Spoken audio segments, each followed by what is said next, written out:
آپ دیکھ رہے ہیں ریڈ لائن اسلام آباد اسٹوڈیو سے۔ پاکستان کے حالات کے اوپر ہماری توجہ ہے، گوادر سے لے کے کرم ضلع تک اور اسلام آباد کے حالات۔ گوادر پاکستان کی دوسری فائنینشیل شہرگ ہے، اس وقت ایک فساد کی زد میں ہے۔ ایک گروپ نے احتجاج کے نام پر وہاں پر ہنگامہ برپا کیا، وہاں پر اموات بھی ہوئیں، سیکیورٹی فورسز نے اپنا کام بھی کیا، سیکیورٹی فورسز کی شہادتیں بھی ہوئیں۔ دوسری طرف سے الزامات لگ رہے ہیں کہ ہم پر بڑا ظلم ہو رہا ہے۔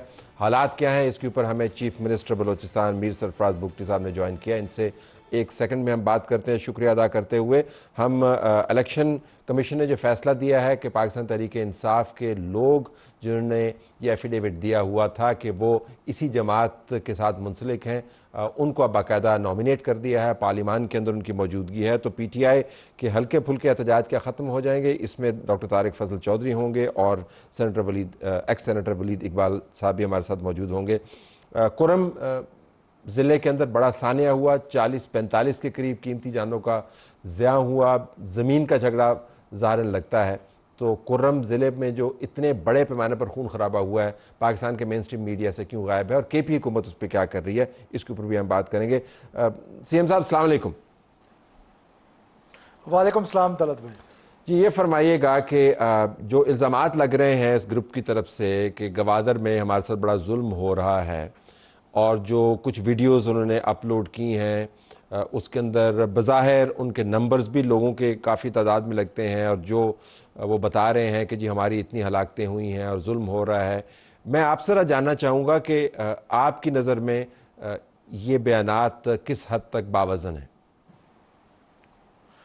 طلعت بھائی دیکھیں، آپ کے سوال پہ آنے سے پہلے تھوڑا سا بیک گراؤنڈ میں آپ کو بتا دوں کہ بلوچستان کے کانٹیکسٹ میں 3 ایسے محاذ ہیں جس پہ ریاست کو بڑی سیریس قسم کا چیلنج ہے، اور بڑے آرگنائز طریقے سے intelligence driven, hostile intelligence driven war جو ہے وہ پاکستان کے اگینسٹ چل رہی ہے، اور بلوچستان کی فجیلٹیز کی وجہ سے Balochistan top of the list ہے پاکستان کو ڈیسٹیبلائز کرنے کے لیے۔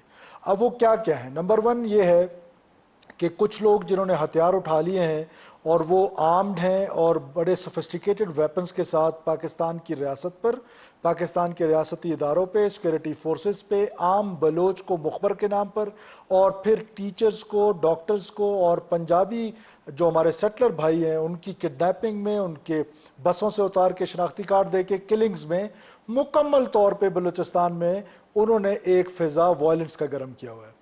پھر اس کی جگہ پر دوسرا جو اٹیک آیا ہے وہ سوشل میڈیا کے ذریعے، 4G سروسز کے ذریعے پورے بلوچستان سے ایک آن سلاٹ ہے ریاست پاکستان کے خلاف، اور وہ پرونگ اپنی جگہ چل رہا ہے۔ جو تیسرا پرونگ ہے وہ کیا ہے کہ ایک سوشل منور ہے کہ آپ ایک گروپ کو اکٹھا کریں، لوگوں کو موبلائز کریں، اور لوگوں کو موبلائز کریں بظاہر اس نام پہ کہ جی پرامن لوگ ہیں، اپنا احتجاج ریکارڈ کرنا چاہتے ہیں۔ تو طلعت بھائی یہ بات تو درست ہے کہ کانسٹیٹیوشن رائٹ ٹو اسمبل ہر ایک کو دیتا ہے، ہر شہری کو دیتا ہے، وہی کانسٹیٹیوشن، وہ رولز آف بزنس حکومت کو یہ اختیار دیتے ہیں کہ حکومت اس سٹ ان کو، اس احتجاج کو، اس جلسے کو، اس جلوس کو آرگنائز کرے۔ اب آپ کو پتہ ہے کہ اس وقت ہمارے یہ جو بیلٹ ہے، گوادر ہے، تربت ہے، یا بلوچ بیلٹ جتنا بھی ہے، سارا شدید گرمی کی لپیٹ میں ہے، اور جولائی کا مہینہ بڑا ٹف ہوتا ہے۔ نارمل ایکٹیویٹیز، شادی بیاہ، یہ ساری چیزیں ان مہینوں میں نہیں ہو رہی ہوتی۔ ایسے میں 28 جولائی کا دن چنا گیا بیکاز 5 اگست کو گوادر میں ایک انٹرنیشنل ڈیلیگیشن آ رہا ہے جو سی پیک کے سیکنڈ فیز کے حوالے سے اور گوادر کی جو ڈیولپمنٹ کے حوالے سے ہے، اس کے حوالے سے ایک بہت ہائی لیول ڈیلیگیشن جو ہے وہ ایک انٹرنیشنل ڈیلیگیشن گوادر میں آ رہا ہے۔ اب اس کو سبوٹاج کرنا تھا۔ ہم نے پھر ڈاکٹر مارنگ بلوچ صاحبہ کے ساتھ ایک ریٹن ایگریمنٹ کیا، آج سے کوئی 8-10 دن پہلے ان کا ایک احتجاج چل رہا تھا، وہاں پر ہم نے ان کے ساتھ مذاکرات کیے، اور اس میں یہ right to govern, right to جو اس کو مینیج کرنا ہے، وہ ہم نے ان سے لکھ کے لیا، اور یہ ہمارا رائٹ ہے کانسٹیٹیوشن رائٹ کرنے کا۔ اگر وضاحت دے دیں تو جو ایگریمنٹ آپ نے کیا وہ اس میں کیا جو جگہ تھی احتجاج کی وہ گوادر تھی یا کوئی اور جگہ تھی؟ یہ میں آپ کو پچھلا احتجاج بتا رہا ہوں کہ جو انہوں نے کوئٹہ میں کیا ریڈ زون میں، تو اس میں انہوں نے لکھ کے دیا کہ جی آج کے بعد جب میں احتجاج کروں گی یا جب میں جلسہ جلوس کروں گی تو حکومت سے اجازت لوں گی۔ انہوں نے ہم سے اجازت لی گوادر کی۔ ہم نے ان سے نیگوسیشن کیے کہ جی گوادر کیونکہ ہمارا انٹرنیشنل سٹی ہے، وہاں پر ہم یہ 20,000 30,000 لوگوں کا مجمع اکٹھا نہیں کر سکتے ہیں، آپ اس کو مہربانی کر کے تربت میں کر لیں۔ اور تربت اور گوادر میں کوئی 1 گھنٹے کی ڈرائیو ہے، بلوچستان کے ڈسٹینسز کو اگر آپ دیکھیں تو تربت، پھر آپ یہ دیکھیں قطع کلامی، کیا انہوں نے آپ کو بتایا کہ وہ گوادر میں یہ احتجاج کرنے پر کیوں اصرار کر رہی تھی؟ واز دیر جسٹیفیکیشن کہ کیا تھا؟ there was no justification. I'm coming to it. پھر ہم نے کہا کہ جی آپ کیونکہ تربت پہ کر لیں، پھر یہ بھی آپ کو یاد رہے کہ بلوچستان کے بلوچ بیلٹ کا سینٹر خوزدار بنتا ہے، جو پاپولیٹڈ علاقہ ہے، کوئٹہ سے بھی نزدیک اور تمام اضلاع سے سینٹر میں ہے۔ ہم نے کہا آپ وہاں پہ کر لیں تاکہ آپ کا شو بھی اچھا ہو جائے، لوگ زیادہ آپ کی پارٹیسپیشن ہو جائے گی۔ انہوں نے کہا نہیں۔ ہم نے کہا جی آپ تربت میں کریں، انہوں نے کہا نہیں گوادر میں ہی کرنا ہے۔ ہم نے کہا اچھا چلیں آپ گوادر میں کرتے ہیں تو یہ جیڈا ایک جگہ ہے ہماری، وہاں پر آپ کر لیں، وہاں پر ایک سٹیڈیم ہے، اس سٹیڈیم میں آپ کر لیں، آپ کی سیکیورٹی اور ہمارے لیے مینجمنٹ آسان ہوگی۔ لیکن وہ بضد تھیں کہ میرین ڈرائیو پہ میں نے لوگوں کو اکٹھا کرنا ہے، اور ہسٹوریکلی اگر آپ دیکھیں تو جس طرح وہ اگر ہم پر ٹرسٹ نہیں کرتے تو ہمارا بھی کوئی خاص ٹرسٹ ان پر نہیں ہے۔ اور ہمارا یہ خدشہ درست تھا کہ جولائی کا گرم مہینہ چننا، پھر کیا کہتے ہیں گوادر کا چننا جو بلوچ علاقوں میں ایک ٹیل پہ ہے، جو 2 کے کانسٹیٹیوشن اجازت دیتا ہے جہاں مرضی کریں، لیکن ان کا چننا اور ان ڈیٹس کا چننا یہ میلیفائڈ انٹینشنز کو نظر کرتی تھی۔ اور پھر جو ہماری انٹیلیجنس ایجنسیز کی رپورٹس تھیں، اس میں سویلین سائٹ کی جو انٹیلیجنس ایجنسیز ہیں ان کی بھی اور ملٹری انٹیلیجنس کی بھی یہ رپورٹس تھیں کہ یہاں پر یہ کوئی ایسا میس کریٹ کرنا چاہتے ہیں کہ جس سے یہ فورن ڈیلیگیشن اور یہ جو سی پیک کا سیکنڈ فیز ہے یہ ڈیمیج ہو جائے۔ اچھا پھر جب انہوں نے یہ کہا تو ہم نے ان کو کہا جی گوادر میں آپ کو جیڈا میں کر سکتے ہیں، اجازت نہیں ہے۔ پھر یہ کہتے ہیں کہ ہم پرامن ہیں۔ یہ کیسا پرامن ہے جن لوگوں نے مول کیے ہوئے ہیں، چہرے چھپائے ہوئے ہیں، ویپنز اٹھائے ہوئے ہیں، آزاد بلوچستان کے نعرے جلسوں میں لگتے ہیں، آزادی کی بات ہوتی ہے، ریاست مخالف نعرے بازی ہوتی ہے، اور پھر کیا کہتے ہیں ان کے پاس جو جھنڈے ہوتے ہیں وہ آزاد بلوچستان جو سو کالڈ انہوں نے ایک جھنڈا بنایا ہوا ہے وہ اٹھاتے ہیں۔ تو یہ کہاں سے پرامن ہے؟ یہ اس سازش کا جس کا میں نے پہلے ذکر کیا آپ سے کہ ایک سوشل منور کے ذریعے ایک سب ورژن کی جائے، بلوچ نوجوان جو ہمارے گورننس کی وجہ سے ہم سے ناراض ہے، اس کو ہم گورننس اگر میں آپ کو انٹرپٹ کر پاؤں، جو ان کے مقاصد ہیں جس طرح آپ نے بیان کیا کہ وہ ایک خاص قسم کا پیغام بھیجنا چاہتے ہیں، فساد برپا کرنا چاہتے ہیں، اور اس ڈیلیگیشن جو 5 اگست کو آپ نے کہا جس نے سی پیک 2 کو ری سٹارٹ کرنے میں جس کا کلیدی کردار ہے اس کے حوالے سے ہی ہے، تو میرے آپ سے 2 سوال ہیں یہاں پر کہ ابھی تک جو ان کی طرف سے رد عمل آیا ہے، جس قسم کی وہ ٹویٹس کر رہی ہیں خاتون یا ان سے ایسوسیٹڈ جو لوگ ٹویٹس کر رہے ہیں، تو بین الاقوامی ہنگامات انہوں نے اپنی طرف سے بنانے کی پوری کوشش کی ہے۔ وہ گوادر کی سچویشن کو ڈیزاسٹرس قرار دے رہی ہیں، وہ ہیومن رائٹس وائلیشنز کی بات کر رہی ہیں، ساتھ وہ یہ بھی نمبرز بھی لگا رہی ہیں کہ ہمارے اتنے ہزار لوگ وہاں پر موجود تھے۔ سو ان اے وے ان کی کیمپین تو چل نکلی ہے نا کہ نہیں؟ دیکھیے آنیسٹلی سپیکنگ جب اس طرح کا موب ہوتا ہے نا، یہ تو ہو ہی نہیں سکتا کہ بالکل ہی یہ نہ نکلے نا، تو اور ہم نے بھی اس لیول تک نہیں، ہمیں پتا تھا جب مارنگ بلوچ صاحبہ کوئٹہ سے نکلی ہیں گوادر جا رہی تھیں تو ہمارے پاس یہ رپورٹس تھیں یہ کہ اس کی مومنٹ ہے، لیکن ہم نے آج تک ایک خاتون کو گرفتار نہیں کیا ابھی تک، اور ہمارا ارادہ یہی ہے کہ اب کیونکہ ہمارے لوگ شہید ہوئے ہیں، اس میں ایک ایف سی کا جوان جو بلوچ ہے جو سبی سے تعلق رکھتا ہے، اتنی بے دردی کے ساتھ اس کو آج شہید کیا گیا ہے اور ڈاکٹر مارنگ کی سپرویژن میں شہید کیا گیا ہے۔ تو ایسے میں اب ہمارے پاس ہم نے موب کو ٹریٹ کرنا ہے ایکولی۔ اس سے کیا مراد ہے کہ ڈاکٹر مارنگ بلوچ کی سپرویژن میں شہید کیا گیا؟ اس سے کیا مراد ہے کہ وہ ڈائریکٹنگ اٹ، مطلب ان کی موجودگی میں یہ سب کچھ ہو رہا تھا، ان کے لوگ کر رہے تھے، اور یہ کوئی دن دہاڑے ہوا ہے، کوئی رات کے اندھیرے میں نہیں ہوا ہے۔ وہاں پر گئے، ہمارا ایک اسپیشل برانچ کا جو وہ تھا سپاہی تھا وہ وہاں پر تھے، وہ سب ہمیں رپورٹنگ ہو رہی تھی، ان کے سامنے موب نے ان کو مار مار کے لہولان کر کے ان کے سر پہ پتھروں سے ان کو شہید کیا ہے۔ پھر ایک ہمارا لیفٹیننٹ ہے جو جوان ہمارا آرمی آفیسر ہے، اس کی ایک آنکھ ضائع ہوگی اور وہ کراچی کے ایک ہاسپٹل میں پڑا ہوا ہے۔ ہمارے 16 سے زیادہ لوگ جو ہیں صرف ایف سی کے زخمی ہیں، اسی طرح پولیس کے، لیویز کے۔ تو یہ کہیں سے پرامن نہیں ہے، یہ بالکل میلیفائڈ انٹینشن، ریاست کے خلاف نعرہ بازی، ریاست کو بدنام کرنا، اور ایک پورا، میں آپ سے کہہ رہا ہوں کہ یہ ایک انٹیلیجنس ڈریون وار ہے پاکستان کے اگینسٹ، اور بلوچستان کی فجیلٹیز کی وجہ سے بلوچستان کا جو نوجوان ہے وہ ایندھن بنتا ہے، یہ اس کو پرووک کرتے ہیں، یہ ریاست مخالف ایک بیانیہ بناتے ہیں اور اس بیانیے سے یہ سارا کچھ کر لیتے ہیں۔ اگر میں آپ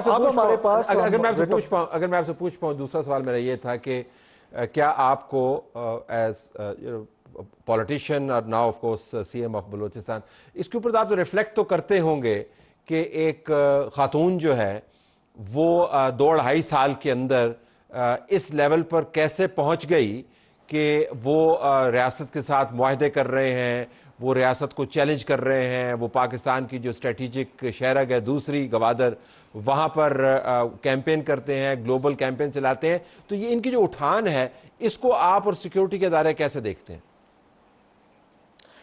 دیکھیے، بنیادی بات یہ ہے کہ یہ جو ایک انوائرمنٹ خاص طور پہ میں سمجھتا ہوں کہ یہ جو اس میں رائز آیا ہے، یہ 4G سروسز ہم نے جب سٹارٹ کر دی پورے پاکستان میں تو وہ ارریگولر قسم کا ایک میڈیم ہے، اور اس میڈیم کے ذریعے جو نوجوان نسل ہے اس کو بڑے ایک طریقے کے ساتھ منظم انداز میں ریاست کے اگینسٹ اکسایا گیا ہے، جس کے لیے بیڈ گورننس کی وجہ سے وہ انوائرمنٹ بلوچستان میں موجود تھی. اور وہ جو ایک عام نوجوان ہے جو ڈگری لے کے پھر رہا ہے، جس کے پاس نوکری نہیں ہے، وہ فرسٹریٹڈ ہے، اور جس کے پاس بیسک فیسلٹیز نہیں ہے، فرسٹریٹڈ تو نوجوان تھا. اس کو پھر ایک سوشل منور کے ذریعے اور سوشل میڈیا کے ذریعے اس حد تک لوگوں کے اندر پھیلایا گیا کہ ان کی فین فالوئنگ جو ہے وہ بڑھتی گئی. لیکن with the passage of time مجھے یہ یقین ہے کہ جب لوگوں کو ریالٹی پتہ چلے گی تو بلوچستان کے لوگ ڈسٹنس کریں گے. آپ اس سے اندازہ لگائیں کہ ہماری آبادی جو ہے وہ کوئی 2-2.5 کروڑ کے قریب ہے، تو جو پورا سوشل منور اگر وہ کھلے اس سے بھی کریں تو وہ 30 سے 40 ہزار لوگوں سے زیادہ لوگ اکٹھے نہیں کر پائے ہیں. تو کہنے کا مطلب ہے کہ لوگ آج بھی اس حساب سے، تو اب دیکھیں نا جتنے ڈویژنز کا میں نے آج اسمبلی میں نام لیا ہر جگہ پر پیسفل ہے. Sibi division, Rakhshan division, Loralai division, Zhob division, even Quetta division, ماں سوائے ایک جگہ پہ یہ مستونگ کے پاس، باقی تو ہر جگہ پہ دنیا زندگی نارمل ہے other than Gwadar and Mastung. تو آپ کے پاس مستونگ میں ایک جگہ پر انہوں نے سڑک بند کا کی. سلوشن کیا ہے؟ دیکھیں 40-50 ہزار لوگ بھی ایک سگنیفیکنٹ نمبر ہے، اور آج کل تو آپ کو پتہ ہے سوشل میڈیا کے ذریعے آپ ایمپلیفائی کر سکتے ہیں. آپ نے ایک ہنگامے کا اور فساد کا اور ایک ایب نارمل زندگی کا تصور ہی کریٹ کرنا ہوتا تو وہ آرام سے ایمپلیفائی کر سکتے ہیں. But what is your solution now? آپ ان کی گرفتاریاں کریں گے، ان پہ مقدمے ڈالیں گے، کیا کریں گے؟ How to handle this? دیکھیں، ایک تو وہ لوگ ہیں جنہوں نے جو وائلنٹ ہوئے ہیں، جنہوں نے اب آپ اندازہ لگائیں کہ جو ان کے سپورٹر ہیں ان کے لیے بسیں لے کر آئے ہیں، ان کی بسیں جلا دی گئی ہیں. اچھا، اس کے بعد نیشنل جو ہمارے ادھر املاک ہیں، جو پولز ہیں گوادر میں، ان کو جلا دیا گیا ہے. تو کہنے کا مطلب ہے کہ جو وائلنٹ ہوئے ہیں ظاہر ہے حکومت ان کے خلاف ایکشن لے گی، اور اس کے بعد جنہوں نے ہمارے قتل و غارت میں شامل ہیں حکومت ان کے خلاف ایکشن لے گی. فی الحال ہماری پالیسی یہ ہے کہ ہم خواتین جو ہیں، اب دیکھیں یہ کون سا بلوچ کلچر ہے؟ کب یہ بلوچوں کی خواتین اس طرح سڑکوں پہ آئی ہیں؟ یہ تو خواتین کو ڈھال بنایا جا رہا ہے.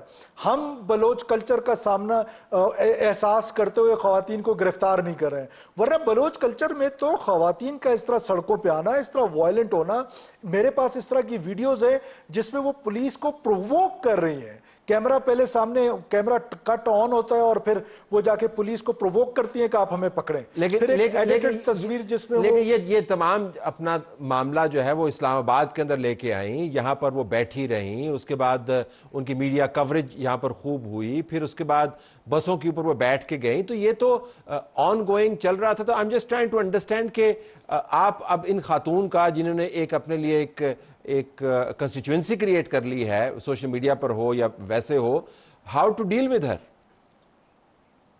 دیکھیے، دو باتیں میں نے آپ سے کہا نا کہ ایک تو ڈیلنگ یہ ہے کہ جو ان کی کوئی جائز بات ہے، ہم نے اپنے مذاکرات کے دروازے کھولے، ہم we are ready to sit with her whatever she wants within the constitution of Pakistan. ہم بالکل وہ کرنے کے لیے تیار ہیں. بنیادی مسئلہ مسنگ پرسنس کا تھا طلعت بھائی، جہاں سے یہ جو انہوں نے ایک پروپیگنڈا ٹول کے طور پہ اس کو استعمال کیا. اب مسنگ پرسن ایک ڈائسی سبجیکٹ ہے، وہ صرف بلوچستان کا ایشو نہیں ہے، صرف پاکستان کا ایشو نہیں ہے، ایک ریجنل یا انٹرنیشنل ایشو ہے. کیا یو ایس میں لوگ مسنگ نہیں ہیں؟ پھر سیلف ڈس اپیرنس اور انفورس ڈس اپیرنس، ان دونوں میں بڑا فرق ہے. پھر اس کے بعد جو انفورس ڈس اپیرنس ہے، یہ اسٹیبلش کر لینا کہ کن لوگوں نے ان کو ڈس اپیئر کیا ہے. ابھی جیسے فار ایگزامپل ابھی یہ جو پنجابیز ہیں 7 جن کو پچھلے 2 مہینوں سے انہوں نے